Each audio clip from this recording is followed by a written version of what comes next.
하나님 말씀은 구약 성경 창세기 제45장 72페이지 7절과 8절 말씀을 제가 읽어드리겠습니다. 하나님이 큰 구원으로 당신들의 생명을 보존하고 당신들의 후손을 세상에 두시려고 나를 당신들보다 먼저 보내셨나니 그런즉 나를 이리로 보낸 이는 당신들이 아니요 하나님이시라. 하나님이 나를 바로에게 아버지로 삼으시고 그 온 집의 주로 삼으시며 애굽 온 땅의 통치자로 삼으셨나이다. 아멘. 우리 같이 옆에 계신 분도 인사하십시다. 당신은 여호와께 복을 받은 자입니다. 예, 감사합니다. 금년 2021년 오늘 52주째 마지막 주일을 보내면서 너무나 감사하고요. 특별히 항해 중에 계시다가 이제 하시고 오신 우리 최입사님 함께 예배를 들으면 감사하게 여깁니다. 우리 그리스도인들 가운데서 특별히 우리 한국 지성의 큰 산맥이라는 이 이어령 씨가 지금 말기 췌장암을 갖고 투병 중에 있습니다. 그가 지난 2007년 7월에 세례를 받았는데요. 그분은 지성에서 영성으로라고 하는 그런 멘토로 지금 우리 기독교 복음을 이곳저곳에서 전하는 그런 그리스도인입니다. 그분이 말하기를 지금 우리가 겪고 있는 이 코로나19의 팬데믹 이 재앙을 겪고 있는 전 인류를 향해서 이런 말을 했어요. 역사적으로 항상 이 대역병이 지나가고 나면은 이전보다 나은 번영이 이루어졌는데, 이 팬데믹, 이 패러독스, 이게 마지막 희망은 바로 기독교에 있다. 이렇게 자신의 소신을 밝혔습니다. 이여령 씨는 말하기를 지난 11월 30일 날 기자회견하면서 그는 밝히기를 이 코로나 이 팬데믹의 이 위기 극복을 솔루션으로 코로나 이 패러독스는 새 어젠다를 제시했는데요. 이 왕권을 상징하고 있는 이 코로나가 그야말로 지독한 병명이 된 것도 역설적이겠지만은 이 코로나 이 팬데믹을 잘 극복하게 되면은 더 나은 세상이 우리에게 열릴 것이다 라는 역설을 했어요.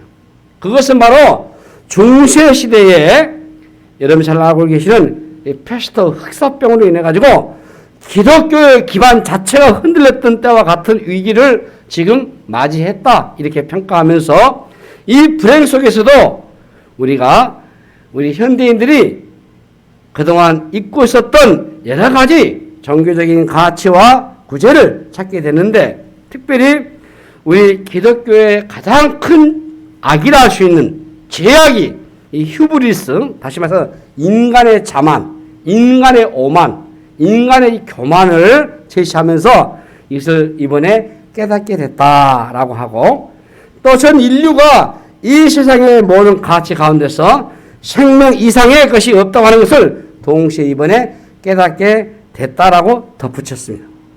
뿐만 아니라 마지막으로 이 시련 뒤에 찾아올 희망을 설파하면서 그는 말하기를 기독교 문명의 본 바탕이었던 유럽은 물론이거니와 지금 우리 한국 교회도 많은 어려움을 겪고 있기는 하나 이 패스트라는 이 재앙의 마지막 종착지였던 이 파리가 패스트가 지나간 뒤에 모든 면에서 이전보다 더 발전했고 유럽의 문화 중심지로 향했던 것을 꼽히게 됐다는 것을 설명하면서 오늘날 불신받고 쇠퇴해가고 있는 우리 기독교의 새로운 생명의 가치를 일깨우고 인간의 오만과 이 자만으로 인해서 이 재앙을 잘 극복했던 그 힘을 다시 한번 살려내는 것이 우리에게서 희망이다 라는 것을 이제 증거하면서 우리 한국 교회가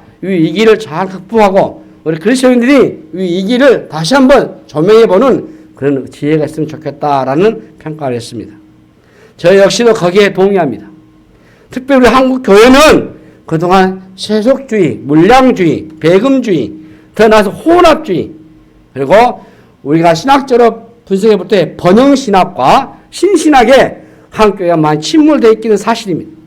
복음이 변질되고 우리가 믿는 주 예수의 이 생명의 복음이 많이 훼손되기는 하겠지만은 다시 한번 우리가 이 위기를 극복하고 바른 복음으로 그리고 바른 기독교의 정신과 사상을 가치를 우리가 재현해 본다면은 분명코 이 어려움 속에 우리 하나님이 우리 다시 한번 기회 주지 않겠는가 여기에 보면서 우리 이 금년을 잘 마무리하시고 특별히 새로운 비전을 갖고 이런 데 출발하는 은혜가 됐으면 좋겠다 얘기해집니다. 그래서 여러분 이 위기를 극복하고 새로운 도전할 수 있는 저 여러분 우리 공동체가 다 되시기를 주님의 이름으로 다시 한번 축복합니다. 기도하십시다. 하나님 아버지 은혜를 감사합니다. 어렵고 힘들고 위기지만은 다시 하나님 우리에게 지혜 주시고 함께 주셔서 능히 감당할 수 있도록 역사하여 주시옵소서. 우리의 연약함을 용서하시고 우리의 오만과 자만을 일깨워 주시며 새로운 도전을 갖고 주 앞에 설 수 있는 저희들 되게 하시고 하나님 뜻을 잘 분별하여 바른 신앙으로 나아갈 수 있는 저희들 되게 하여 주시옵소서. 우리 세배성 고은 하나님께서 금년 동안 지켜주신 것을 감사합니다. 여러 모습으로 우리 모든 지체들을 살피시고 새로운 해 2022년도에도 승리하는 역사 되게 하시고 가는 곳 곳마다 하는 일들마다 하나님의 은혜가 하나님의 풍성하심이 부유하심이 넘치도록 역사하여 주시옵소서. 그러기 위하여 세대에게 믿음을 주시고 성령이 충만한 능력 있는 삶 될 수 있도록 은혜를 더하여 주시옵소서. 감사하고 우리 구주 예수 그리스도의 이름으로 간절히 기도하옵나이다. 아멘. 우리가 연초에 한 해의 계획을 세우고 처음 시작할 때 참 잘 될 것이다 라고 우리가 다 기대를 하지 않습니까? 계획대로만 돌아간다면 얼마나 좋겠어요. 우리 삶에는 전혀 예상치 못한 불청객이 찾아옵니다. 계획하지 않았던 일들이 일어날 것이고 계획이 변경되기도 하고 중단되기도 하죠. 특별히 우리는 지금 그런 일들을 겪고 있습니다. 누가 코로나가 올지 예상이나 했겠습니까? 갑자기 밀어닥치니까 말이죠. 모든 계획이 다 멈춰버리고 뒤엉켜버렸어요. 구약의 요셉이 이 얘기에서도 그것을 우리가 발견할 수 있습니다. 이 요셉의 가정은 역기능적이었어요. 배다른 형제들 속에서 그가 자라났습니다. 치열한 눈치를 보고 살 수밖에 없어요. 요셉은 아버지 야곱에게 특별한 사랑을 받습니다. 이 편애는 건강한 사랑이 아니죠. 편애는 질투를 일으키게 되고 질투는 증오로 변합니다. 아버지 야곱의 이 미숙한 사랑 때문에 이 요셉에게 그대로 피가 간 거죠. 그래서 요셉은 꿈의 사람으로도 알려져 있는데 꿈을 자랑하는 요셉은 미움받는 가운데 더 미움을 받게 됐었습니다. 자, 문제가 점점 더 커져가지고 결국 형들로부터 배척받아 요셉은 애굽의 종으로 팔아 넘겨버려요. 아버지의 사랑을 독차지했던 그가 종살이가 됐어요. 얼마나 낙차가 큽니까? 요셉의 인생에 갑자기 불어닥친 사건이 요셉에게는 나쁜 일만 일어난 게 아니에요. 이 종살이에서 애굽의 시위대장 보디발의 집에서 인정을 받아가지고 그 집안 전체를 책임지는 총무가 되기도 합니다. 인생이 조금 잘 풀리는 듯이 보이죠. 그런데 다시 의외의 사건이 벌어져요. 보디발의 아내가 유혹을 합니다. 야곱은 여기서 요셉은 도망을 치는 것밖에 다른 길이 없었어요. 보디발의 아내의 모함으로 누명을 뒤집어 쓰고 결국 성추행범으로 감옥에 갇히게 돼요. 자, 순진했던 요셉에게는 세상이 너무나 악하죠. 시련이 한 번만 와도 힘든데 말이 계속 이게 반복이 되는 거예요. 이 정도 되면 대체 사람들은 절망하게 됩니다. 그런데 요셉이는 오뚜기 같았어요. 감옥에 들어가서도 최선을 다해서 그가 인정을 받습니다. 함께하는 왕의 관원들에게 꿈을 해석해 주어가지고 그 감옥에서 풀려날 줄 알았지만은 2년간 잊혀진 존재가 되고 말아요. 자, 감옥에서의 2년간 짧은 시간이 아니지 않겠습니까? 이 세월이 속절없이 흘러요. 인생의 혹독한 겨울을 맞고 있습니다. 실패가 반복이 되면은 사람들은 당연히 자포자기할 수밖에 없어요. 패배주의에 젖어가지고 삶의 의욕은 꺾이고 만단 말이죠. 요셉은 꿈의 사람으로 특이한 꿈을 꾸었어요. 꿈을 꾸는 것은 참 좋아 보이지만 낭만과는 아주 거리가 멉니다. 많은 사람들이 자녀의 이름들을 지을 때 요셉이라고 많이 지어요. 예. 자녀가 꿈이 이루어져 가지고 총리가 된 요셉이처럼 되기를 바라는 마음으로 그의 이름을 짓지 않았나 얘기집니다. 그러나 생각과 다르게 꿈은 많은 좌절을 경험하게 되고 말이죠. 이 방해를 만나서 저지를 당하기도 합니다. 그래서 꿈이 클수록 고난 또한 큰 것 같습니다. 창세기 37장 18절부터 보게 되면 요셉이 그들에게 가까이 오기 전에 그들이 요셉을 멀리서 보고 죽이기를 꾀하여 서로 이르되 꿈꾸는 자가 오는도다. 자, 그를 죽여 한 구덩이에 던지고 우리가 말하기를 악한 짐승이 그를 잡아먹었다 하자. 그의 꿈이 어떻게 되는지를 우리가 볼 것이다 하는지라. 지금 형님들이 하는 말이에요. 자, 요셉의 별명은 꿈꾸는 자로, 이것은 형들이 요셉을 놀리기에 의해서 만든 별명입니다. 이처럼 꿈은 여러분 종종 놀림을 당해요. 예. 방금 제가 서두에 여러분에게 참 우리 코로나 이 패러독스의 마지막 희망이 기독교라 저와 여러분들 믿는 사람이기 때문에 동의를 많이 하겠지만은 불신자들은 동의하지 않을 겁니다. 지금 뭔 소리 하는 거냐? 예. 네가 바라는 것이지. 그러나 근거를 둔 것은 이제 이 패스트 중세 때 흑사병 사건 이후에 저도 많은 이 연병들, 이 질병들 여기서 기사를 읽어보기도 하고 또 찾아보기도 하고 성경에서 연결시켜 보기도 하고 해보는데 저는 여기에 굉장히 동의를 해요. 예.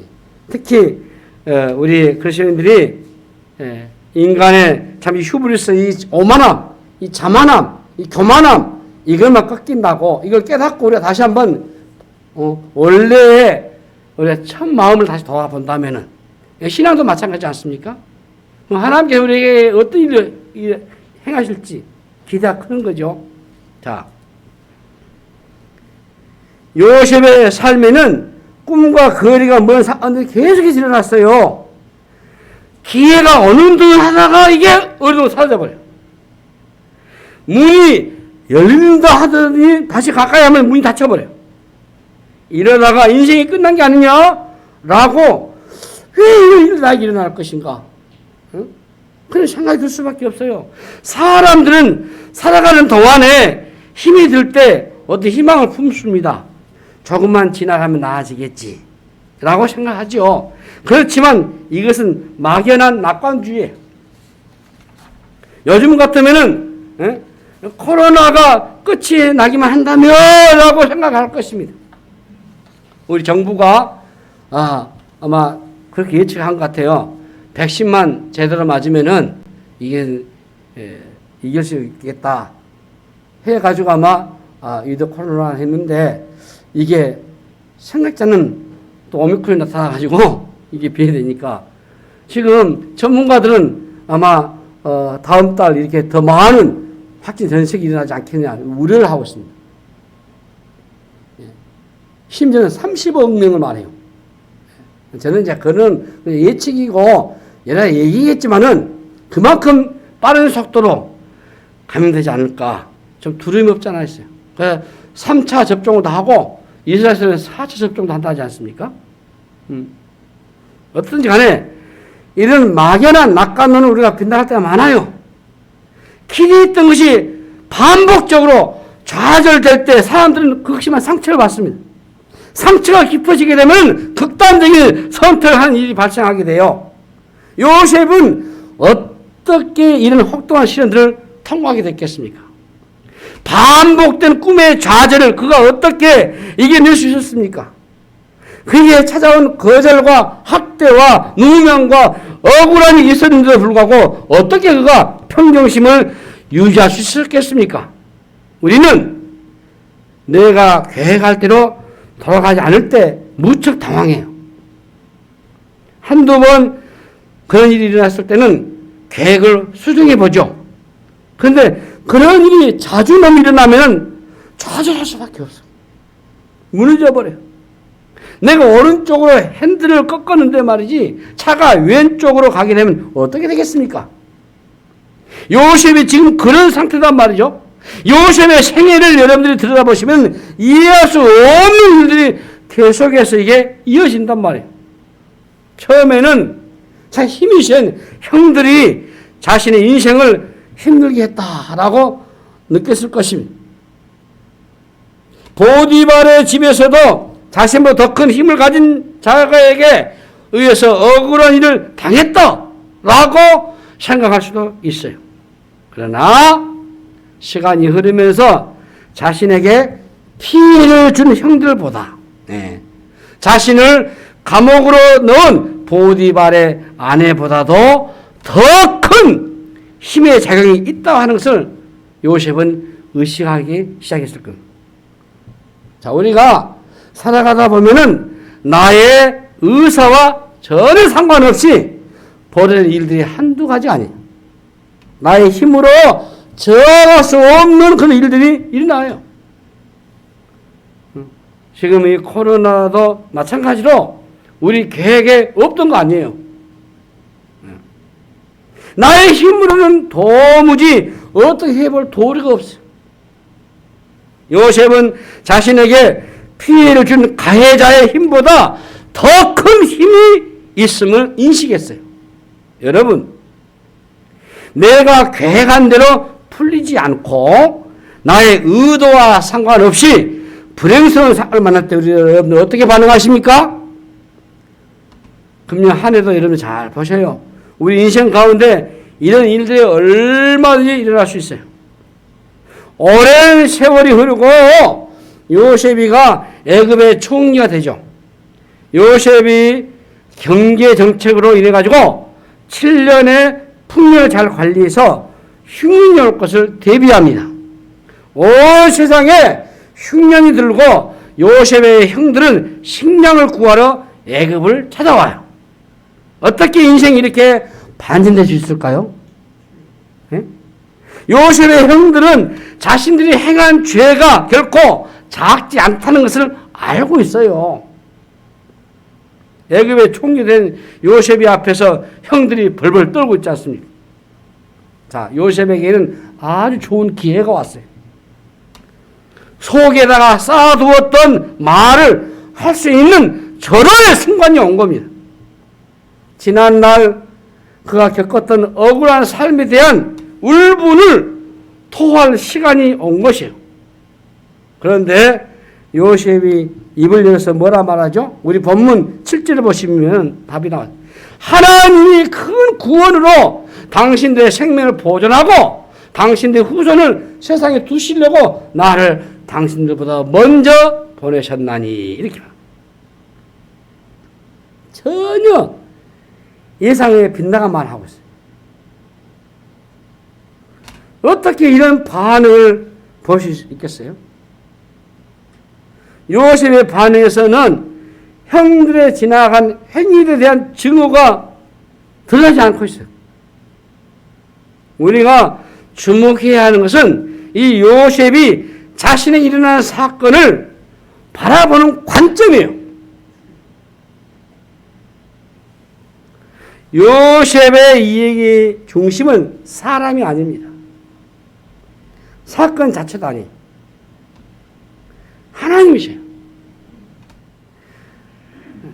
우리가 때로 우리의 삶 속에서 예상치 않는 일들을 많이 우리가 경험하지 않습니까? 응? 나의 힘으로 도무지 어떻게 해볼 도리가 없을 때, 여기 요셉이는 자신에게 피해준 이 가해자의 힘보다 더 큰 불안한 사건을 만날 때 그가 그런 고백을 해요. 하나님이 우리 인생 가운데서 참 이런 일들. 그런데 여기서 우리가 주목할 수밖에 없는 것은 요셉이 그걸 어떻게 바라봤는가, 그 사건을 어떻게 보는가. 실제로 우리 본문에서 방금 얘기했지만은 주어가 무엇이냐면 하나님이셔요. 하나님. 요셉의 시야가 좁지 않습니다. 반면 우리는 시야가 좁을 때가 참 많아요. 이 시야가 좁으면은 다루는 주제들도 좁습니다. 이상한 사람이 올린 댓글을 보면서 재해석해야 한다라는 시간을 우리가 다 보내죠. 시야가 가려져 있으면은 나에게 무슨 일이 일어났는지 해석도 안 될 때가 있어요. 그때부터 삶은 혼란스러워지거든요. 요셉이 지금 사용하는 단어를 잘 보세요. 큰 구원이라는 단어를 쓰고 있어요. 네. 하나님이 큰 구원으로 당신들을 생명을 보여놔서 큰 구원이라는, 이것은 하나님이 가족의 큰 그림. 구원은 하나님의 계획의 핵심이에요. 요셉은 자신의 신변 문제보다 더 큰 하나님의 계획을 보고 있는 겁니다. 우리 하나님의 큰 계획을 경륜으로 봐요. 경륜이다. 하나님은 우리 이미 교리 때 공부를 했지 않습니까? 계획 없이 무계획 속에서 일한 거 아니잖아요. 큰 경륜, 큰 계획 속에서 큰 그림을 그려가면서 하나님 자신의 일을 작정하시고 예정하시고 더 넣으시지 않습니까? 요셉은 자신이 총리가 되는 것에 초점 맞추고 있지 않아요. 요셉이 이 얘기는 개인의 성공사를 다루고 있지 않습니다. 많은 목사님들이 이 부분을 설교할 때 요셉이 꿈을 꾸어서 성공했다, 여기에 포커스 맞추는 그렇지 않습니다. 아버지 야곱과 70인 가족을 정도가 아니고 이스라엘 민족을 일으켜가지고 열방의 구원의 길로 이끄시고 하는 하나님의 거대한 큰 그림, 그 계획을 얘기를 하셔야 돼요. 우리가 주기도를 할 때마다 먼저 하나님 뜻을 구하지 않습니다. 우리가 열심히 기도하는 것보다 더 중요한 것이 하나님의 뜻을 구하는 거예요, 여러분. 요셉은 자신이 세운 계획보다도 더 큰 하나님의 계획이 있다는 것을 알았어요. 그것은 많은 생명을 구원하시려고 하시는 하나님의 뜻이에요. 요셉이가 형들에게 하는 말들을 들어보면은 모든 게 선명하지 않습니까? 우리가 성경 열심히 읽고 우리가 공부를 하고 상당 은혜를 받으면은 겨우 나올 핵심 주제를 요셉이는 이미 알고 있어요. 이는 틀림없이 주의 성령께서 도우셨기 때문에 가능한 것이. 우리 본문 8절에서도 나오죠. 그런즉 날 이리로 보낸 이는 당신들이 아니고 하나님이시라. 하나님이 나를 바로에게 아버지에게로 삼으시고 그 집 온 집의 주로 삼으시고 애굽 온 땅의 통치자로 삼으셨다. 이렇게 말해요. 그러니까 요셉이는 나를 이리로 보낸 이는 하나님이시다. 바로하게 말하고 있어요. 당신들이 나를 해치려고 한다고 해칠 게 아니다 라는 말이죠. 지난 날 끝으로 힘든 시간을 보내는 사람이 하는 말로는 믿어지지 않잖아요. 여러분 혹시 여러분을 괴롭히는 사람도 있습니까? 살다 보면은 내가 피해자가 될 때가 있어요. 그것이 사람일 수도 있고 때로는 예상치 않는 상황일 수도 있어요.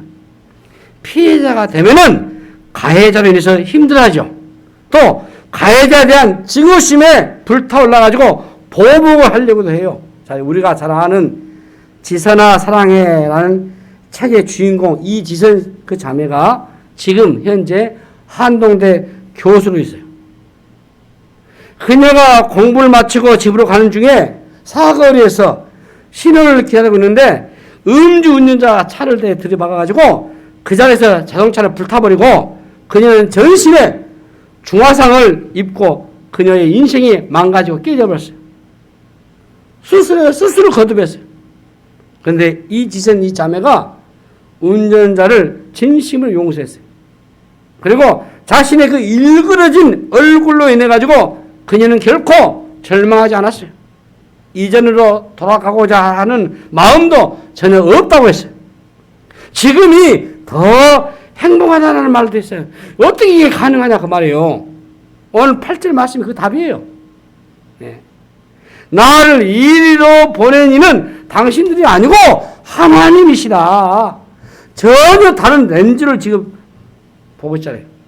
피해를 본 피해자가 자신에게 일어난 그 사건만 보면 답이 없어요. 대개 피해자는 2차 피해를 보죠. 실제로 2차 피해가 더 커요. 여기서 말하는 2차 피해는 가해자가 다시 피해자에게 피해를 주는 게 아니에요. 자신이 입은 피해와 상처, 고통에만 집중하게 되면 스스로 2차 피해를 보게 된다는 것입니다. 자신이 2차 가해자가 되어죠. 자신에게 일어난 고통에 집중하면 더 깊은 상처 안으로 빨리 들어가요. 결국 직접적으로 입은 피해보다는 그 피해로 인한 마음의 증오와 억울함이 자신의 삶을 더 불행하게 만든단 말이에요. 가만히 보면은 1차 피해보다도 2차 피해가 훨씬 더 무서워요. 피해를 당하는 사실에만 집중하면 고통만 더 깊어질 뿐이에요. 일어난 사실보다 그 사건이 무엇과 연결되어 있는가, 이걸 보셔야 돼요. 지금 요셉이는 나를 여기로 보내신 이는 형님들이 아니고 하나님이시다라고 말하고 있어요. 예? 형들은 나의 인생을 비극으로 몰아갈 능력이 없다라는 것이에요. 그리고 형들이 나에게 간 행동보다도 하나님의 일에 관심을 가진다라고 말. 그렇습니다, 여러분. 우리의 삶에 결정적인 영향을 미칠 분은 하나님 한 분밖에 없어요. 예? 우리의 삶의 주도권은 누가 하고 있습니까? 하나님이셔요, 여러분. 그걸 기억하셔야 돼요. 나를 보내신 이가 하나님이셔요. 예? 나를 주장하신 이가 하나님이셔요. 그걸 빨리 인정하시고 그걸 캐치하셔야 돼요. 하나님은 모든 계획을 갖고 계셔요. 예. 그러므로 단순히 내가 살고 싶은 대로 살다가 끝이 나서는 안 됩니다. 우리는 하나님의 이 계획의 전모를 아셔야 돼요. 성경을 여러분들 익숙하게 대할 때 하나님의 계획의 전모를 알 수 있습니다. 여러분들 성경 읽다 보면은 우리의 시야가 넓어지지 않습니까? 응? 그래서 그 사건에만 집중하지 않게 되고 말이죠. 매몰되지 않죠. 요셉이는 자기가 겪었던 그 상처에서 완전히 빠져나와가지고 하나님의 관점으로 사건을 다시 들여다보고 있단 말이에요. 네? 오늘 본문의 이 말씀과 창세기 50장 20절의 말씀을 같이 보시죠. 당신들은 날 해하였으나 하나님은 그것을 선으로 바꿔가지고 오늘과 같이 많은 백성의 생명을 구원하게 하시라 하셨다. 이 말씀과 같이 보셔야 돼요. 당신들은 헤아렸지만은 하나님 그것을 손으로 바꿔가지고 오늘같이 많은 백성의 생명을 구원하게 하셨다. 이 말씀이 어디 있습니까? 신약에 로마서 8장 28절 보시면은 우리가 알거니와 하나님을 사랑하는 자, 그 뜻대로 부르심을 입은 자들에게는 모든 게 합력하여 선을 이룬다고 하셨죠. 이 말씀이 짝을 이루는 거예요. 지금 형들이 나를 헤아려 한 것이 맞습니다. 틀린 게 아니에요. 그러나 요셉이는 이 피해자와 이 가해자의 관계를 설명하는 일에 시간을 보내지 않았어요. 도리어 그는 하나님의 계획을 형들에게 지금 알려주고 있어요. 하나님의 계획이 얼마나 선하십니까? 하나님 그것을 선으로 바꾸사라. 이 참 멋있는 말씀이죠. 여러분, 하나님은 선하신 분이셔요. 우리가 이제 신학적으로 하나님의 성품, 하나님의 공유하심이 무엇이냐, 속성이 무엇이냐, 선이지. 예. 이는 우리가 아주 안심시켜주는 대목이에요. 세상에 악한 자들 얼마나 많습니까, 여러분? 그리고 악한 자들이 여러 명이 공모를 하게 되면 한 사람 죽이는 거 쉬운 일이에요, 여러분. 예. 대낮에 형제들이 공모해가지고 요셉을 죽이고자 했잖아요. 죽인 일이 여의치 않으니까 사실 처음에 죽이려 했어요. 근데 유다가 죽이면 안 된다. 그래서 나온 말이 팔아버리자. 인신매매시켜버리는 겁니다. 돈 주고 받아서 팔아본 거예요. 그게 노예로 팔아버린 거 아닙니까? 같이 사는 형제들이잖아요. 어떻게 이렇게 악할 수 있습니까, 여러분? 성경 보면 인간의 죄의 뿌리가 얼마나 깊은지, 인간이 얼마나 악한지 가감없이 보여주는 사건이 그 부분이에요. 세상을 살다 보면은 이 악은 성공률이 높아 보이고 악한 자가 득세하는 것처럼 보여요. 형들은 동생을 팔아넘기고 아버지를 완벽하게 속였습니다. 완전 범죄를. 그러나 세상에 여러분 완전 범죄 없어요. 하나님은 놀라운 방법으로 형들의 범죄를 다 드러내셔요. 자기들의 걸음으로 요셉의 앞으로 걸어오게 만드는 거예요. 어떻게 이런 일이 일어나겠습니까? 하나님은 그것을 선으로 바꾸시다니요. 선으로. 하나님은 악한 자의 악을 드러내시고 억울한 자를 구원내셔요. 선하신 하나님이 오늘도 두 눈을 부릅뜨고 계신데요. 꼭 그렇게 하셔야 돼요. 악을 선으로 바꾸시는 하나님, 우리는 이것을 분명히 믿으셔야 돼요. 이것을 믿지 못하면 굉장히 처져지죠. 내 힘으로 악과 싸우려 하다가 도리어 더 악해지잖아요. 그럴 이유가 없어요. 하나님의 눈앞에 악을 숨기는 일은 불가능합니다. 하나님이 선을 이루시는 목적은 분명해요. 오늘과 같이 많은 백성의 생명을 구원한다라고 해서 이게 핵심 포인트입니다. 요셉의 인생이 그야말로 파란만장해서요. 세상 사람들의 표현으로 말하면은 정말로 팔자 사나운 삶이었어요. 그러나 그의 인생에 이해할 수 없는 일들이 하나하나 해석해 보면은 하나하나가 톱니바퀴처럼 맞춰가지고 돌아가고 있잖아요. 필요 없는 일이 하나도 없어요. 하나님이 하시는 일관된 초점이 바로 구원이라는 거예요. 구원. 가능한 많은 사람이 구원을 얻게 하시는 것이 우리 하나님의 의도였어요. 요셉의 얘기는 총리가 된 그 개인의 성공사 아닙니다, 여러분. 하나님의 그 위대하시는 바로 구원의 역사예요. 자, 그것을 이루어 가시려고 하는 하나님의 섭리를 요셉이 본 거죠. 이것을 우리는 그래서 좀 말 붙여본다면 섭리신앙. 섭리신앙. 요셉의 형들의 입장에서는 요셉을 내쫓을 때만 해도 이런 일이 벌어질 줄을 꿈에도 몰랐을 거요. 그가 죽었는지 살았는지 모든 게 잊히는 듯 했습니다. 그런데 요셉이가 애굽의 최고의 권력의 최고봉에 올라갔어요. 흉년이 된 시대에 야곱과 전부를 먹일 그런 인물이 된다고 누가 상상이나 했겠습니까? 그래서 인생을 모르는 겁니다. 모르는 거예요. 겉으로 괴롭히고 갑질을 했는데 어느 순간에 위치가 얼마인지 바꿀 수 있어요. 영원히 자신이 갑의 자리에 있을 줄 착각하면 곤란해요. 갑과 을의 관계는요, 언제든지 바뀔 수 있는 거예요. 순간이에요. 하나님의 전문 사역이 뭐겠습니까? 하나님은 높이기도 하시고 낮추기도 하시잖아요. 죽이기도 하시고 살리기도 하시잖아요. 가난케도 하시고 부하기도 하시잖아요. 요셉이는 통해서 야곱의 가족 전체가 먹여요. 결국 요셉이 한 사람 통해서 야곱과 70인의 고센 땅으로 불러 들어가지고 히브리 민족을 일으키지 않습니까? 하나님의 이 구원의 거대한 계획 안에 그 민족을 쓰시는 것을 보게 되는 거죠.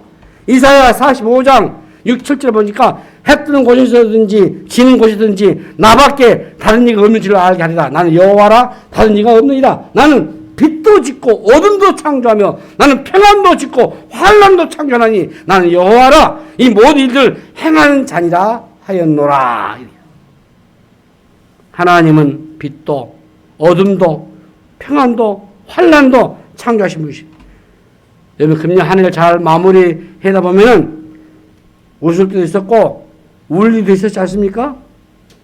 별별 일들 다 경험했잖아요. 그러나 중요한 것은 다 하나님의 섭리입니다. 하나님은 당신의 계획을 행하시고 그분은 선하신 분이시라는 것을 결코 여러분 놓치지 않기를 바랍니다. 요셉이 처음부터 하나님의 섭리를 본 게 아니에요. 억울한 일을 당하고 인생의 곤두박질 칠 때 이해할 수 없었어요. 예? 높은 산을 등산하다 보면은 갑자기 안개가 밀어닥칠 때가 있어요. 갑자기 길이 보이지 않았어요. 인생의 길에는 종종 이런 안개가 앞을 가릴 때가 있어요. 우리 인생의 길을 뜻하지 않게 말이죠. 앞이 보여야 할 때가 있단 말이에요. 그때 우리에게 필요한 게 뭐겠습니까? 믿음의 눈이 필요해요. 하나님의 큰 그림을 여러분들이 보셔야 한다니까. 요셉이는 하나님의 큰 구원을 이루시는 계획을 어린 시절 꿈을 통해서 그가 보았어요. 시간이 지나면서 힘이 나는 그 그림이 더욱더욱 선명해져 갔어요. 자, 마귀는 말이죠. 우리로 하여금 그 그림을 희미하도록 만들어버려요. 우리 삶의 목적과 방향을 잃어버리게 만들어버려요. 하나님의 섭리를 믿으면은 오늘 일어난 사건과 일이 전부가 아니라는 것을 알게 되는 겁니다. 우리의 계획보다 더 큰 계획과 뜻이 있음을 아셔야 돼요. 불행을 불행이라고 하는 이유는 그 다음 페이지가 안 보이기 때문에 그래요. 그러나 다음 페이지를 본다면은 불행하게 보이는 일이 축복으로 이어지는 겁니다. 멀리 보는 훈련을 하셔야 돼요. 마음이 조급하고 쫓기게 되면은 힘들어지게 돼요. 일어나는 사건들 너무 성급하게 판단해서는 곤란해요. 거리를 좀 두시고 믿음의 눈으로 바라보시란 말이에요. 네. 믿음의 눈이 열리게 되면은 하나님이 일하시는 그러한 손길이 더 선명해 보이거든요. 잠언 16장 9절 말씀에 사람이 마음으로 자기의 길을 계획할지라도 그의 걸음을 인도시는 여호와시라고 하셨어요. 우리의 계획대로 안 된다고 당황할 필요가 없어요. 우리의 계획을 언제든지 수정될 수 있습니다. 예기치 않는 일들이 일어날, 그렇죠. 아무리 우리가 내가 가지고 있는 계획보다도 훨씬 더 큰 하나님의 계획이 있기 때문에 여러분, 하나님의 섭리는 시간이 흘러야 할 수 있어요. 다 가르쳐 주셔도 알지 못합니다. 요셉도 마찬가지로 모든 사건을 이해한 것은 아니겠지만 그는 하나님의 섭리를 믿었습니다. 안 되면 안 되는 이유가 있을 것이라고 믿고 하나님의 주권을 인정했어요. 나 자신의 삶의 주관자가 될 수 없어요. 살다 보면 억울하고 자존심 상하는 일들 참 많이 일어납니다. 하나님께서 싫은 길도 걸어가게 만들 때도 있고 말이죠. 그때 하나님의 주권에 불이가 무릎 꿇을 수밖에 없잖아요. 그리고 여러분 주권을 인정하셔야 돼요. 예. 하나님의 섭리를 받아들이시고 믿고, 예. 진정한 일을 경험하셔야 돼요. 섭리 신앙은 그래서 우리로 하여금 섭리라는 말은 하나님이 일하신다 그 말이에요. 예. 절망 이기게 하세요. 모든 위기로부터 우리를 건져주셔요. 어떤 일이 일어난다 해도 지치지 않고 믿음의 길을 걸어갈 수 있게 하는 것이 이 하나님이 일하시는 섭리신앙이고 하나님의 절대 주권을 여러분들이 인정하신 삶이 되는 거예요. 그래서 잠언 19장 21절에 보니까 사람의 마음에는 많은 계획이 있어도 오직 여호와의 뜻만이 완전히 선다고 했어요. 예. 우리는 더 이상 우리의 계획만 보면 곤란해요. 많은 계획이 있을지라도 오직 하나님의 뜻만 이루어지기 때문에 어려운 일들이 닥칠 때 불행이라고 단정하지 마시고, 만약 요셉이가 그렇게 살았다면은 모든 사건마다 불행을 외치고 그야말로 비극적인 인생으로 마감하고 말았을 겁니다. 힘들 때 내가 뜻한 대로 되지 않고 돌아갈 때 하나님이 더 크고 놀라운 계획을 여러분들이 바라보시면 좋겠어요. 하나님은 요셉의 인생에 있어가지고 밝음과 어두움, 다양한 색깔들을 사용해가지고 그의 인생을 기가 막히게 빚어가셨어요. 지금 우리가 코로나 이 팬데믹의 상황 속에 참 많이 지치고 힘들죠. 예. 그러나 그의 인생을 하나님이 또 우울하고 힘들고 지칠 때마다 우리가 기억해야 할 것은 우리를 행하신 하나님의 뜻은 선하시다. 하나님의 계획은 결코 실패할 수가 없다. 아무리 우리 인생이 바닥을 치고 배는 끝에 선다 해도 여러분 결코 염려하지 마시길 바랍니다. 금년 한 해 잘 마무리하시고 또 새해 또 우리가 계획을 세울 겁니다. 계획대로 돌아가지 않을 수 있어요. 그러나 여러분 절망하지 마시고 낙심하지 않는 이유는 이제 내 인생과 계획, 이 목적을 따라가는 인생이 아니기 때문에 우리는 이미 하나님의 섭리에 들어와 있지 않습니까? 매 순간마다 하나님의 말씀 앞에 여러분 순종하고 걸어가게 되면 하나님께서 우리 인생을 통해서 그 하나님의 위대한 역사를 이루어 가실 것입니다. 그러므로 오늘 말씀을 여러분 붙잡으시고 한 해를 잘 마무리하시고 새해를 열어가신다면은 여러분들의 인생의 길에, 삶의 길에 넉넉히 승리하는 삶이 될 줄로 믿습니다. 기도하십시오. 하나님 아버지 은혜를 감사합니다.